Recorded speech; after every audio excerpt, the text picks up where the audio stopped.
God, you know what I'm saying? All right, Bring me here, man. It looked like in the first 2 rounds you wanted to get him out of there. Was that in part, at least, because you didn't want to put your hands through 12 tough rounds? Man, I thought I thought my hands were gonna be strong, but my hands did feel good halfway until I hit him on top of the head. But I'm looking forward to fighting Jesus Chavez. He went out there, put on a good show, put on a good performance, and I just want to keep working hard. I'm young and I'm still learning. This is something you have to deal with in boxing. Is this the roughest night you've ever had in boxing? To be honest, it was a real rough night. But the main thing is I got through it, and I'm looking forward to bigger and better things. I'm looking forward to fighting Jesus Chavez. Are you going to have to take months off to let your hands heal, perhaps even to have them operated on?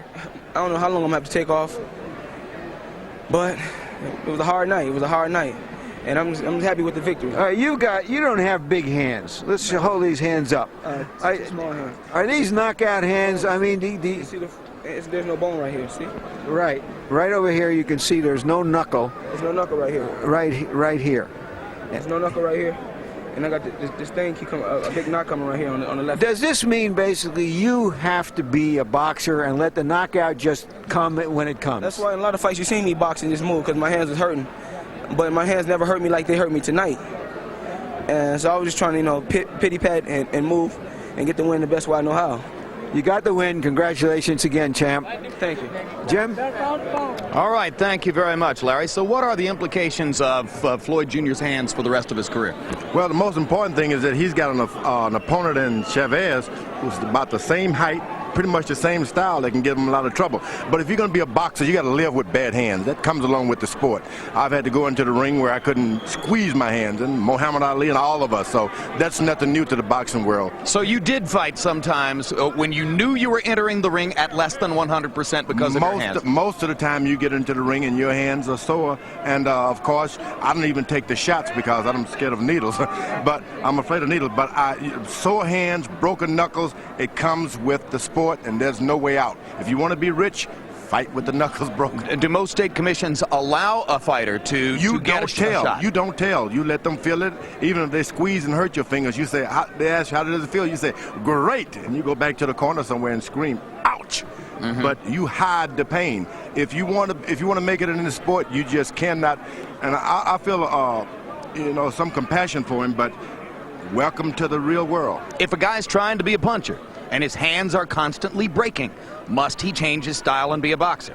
Well, not at all. Some of these big guys are going to run over you. If you don't knock them out, you're not going to be lasting long. You're going to have to get it over with, even if it takes breaking your knuckles once more, of which I've had it done a few times. You just break your knuckles and go to a good doctor. I've got a good doctor in Houston. Go tell Floyd. Oh, well, tell his manager, James Prince. Yeah. He's from Houston. He'll bring him down there. Fingers. Can stay at your ranch. Yeah. Teach him how to ride horseback. Amen. It'll be a lot of fun. Fascinating night. Your thoughts? 24 rounds, about, 15 or 16 more rounds than perhaps we expected to see. All the fighters seem to have mayhem on their minds, but only misdemeanors in their fists.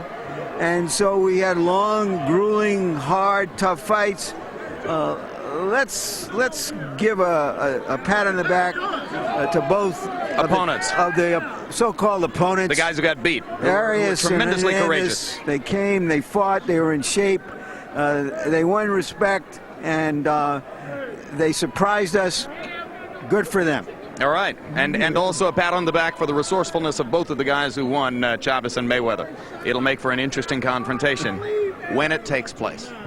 Well, earlier this evening, we invited you to participate in our website poll and answer the question, who will win the undisputed middleweight championship of the world? And perhaps intoxicated by Felix Trinidad's devastating performances against Fernando Vargas and against William Joppy, you overwhelmingly chose Trinidad to beat Bernard Hopkins this fall, 77% to 23%, no recount necessary. June 16, undefeated bantamweight champion Tim Austin, fighting in his hometown of Cincinnati, Ohio, makes his Boxing After Dark debut here, taking on Steve Dotsie. Then 1 week later on TVKO pay-per-view, Oscar De La Hoya, coming off his destruction of Arturo Gatti, moves up from welterweight to 154 pounds in order to face one of the reigning title holders in that weight class, Javier Castillejo. HBO, the heart and soul of boxing.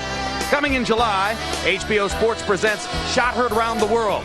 This documentary looks back at Bobby Thompson's dramatic 1951 home run, which won the pennant for the New York Giants.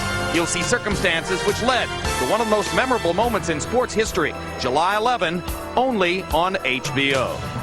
Earlier this evening here in Grand Rapids, Michigan, you saw politically challenged 130-pound contender Jesus Chavez. After a 3.5-year enforced absence from the United States, in his third fight back, fought a grueling 12-round effort against Napa, California's Juan Arias. Despite Arias' remarkable courage, Chavez pounded out a unanimous decision victory. And then, Floyd Mayweather Jr., fighting with, he says, 2 damaged hands, not just 1 but 2, nevertheless produced a gritty and courageous performance himself to get a unanimous decision and retain his supremacy in the world at 130 pounds. Floyd Mayweather Jr., still champion. Next on HBO, stay tuned for The Sopranos on the East Coast and the premiere of Girl Interrupted on the West Coast. So now for the entire HBO crew, I'm Jim Lampley saying so long from Grand Rapids, Michigan. The executive producer of HBO Sports is Rick Bernstein. Tonight's edition of World Championship Boxing was produced by David Harmon and directed by Mark Payton. The feature producers were Thomas Huffine and Michael Matt. Associate directors Brian Lockhart and Israel de Herrera. Assistant to the producer George Jakovic. Production manager Mark Hayden. Technical supervisor Bob Hunter. And the technical director was Doug Getz.